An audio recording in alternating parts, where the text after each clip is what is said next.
अगर हम 2025 में हाई पेइंग जॉब की बात करें तो है वो रेग स्पेशलिस्ट एआई इंजीनियरिंग का एक सब डोमेन है। आइए जानते हैं कि हम रेग स्पेशलिस्ट बनने के लिए आपको कौन कौन सी चीज़ें आनी चाहिए। सबसे पहला स्टेप है कि आपको कोई एक प्रोग्रामिंग लैंग्वेज में कमांड होनी चाहिए और उसके आईडी है। जैसे कि पाइथन के लिए हम पाइचार्म यूज़ करते हैं और वीएस कोड यूज़ करते हैं, तो इनका इन डेप्थ नॉलेज होना चाहिए। पाइथन में आपको क्या आना चाहिए? डीएसए आना चाहिए, how to interact with API और ऑब्जेक्ट ओरिएंटेड प्रोग्रामिंग के कंसेप्ट क्लियर होने चाहिए।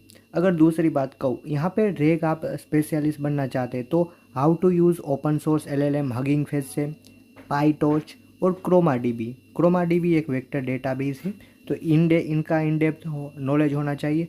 और रिट्राइवल कैसे करें, सुपरवाइज अनसुपरवाइज लर्निंग क्या है, कोसाइन सिमिलरिटी का क्या है, कि रेग के बेसिक्स फंडे क्लियर होना चाहिए।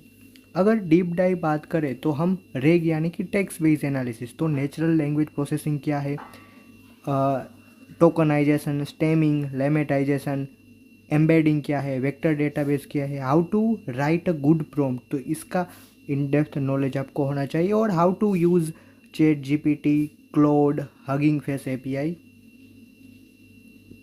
अगर हम बात करें तो दो फ्रेमवर्क है, लैंगचेन और लामा इंडेक्स, तो इनका भी how to use in better way knowledge होना चाहिए।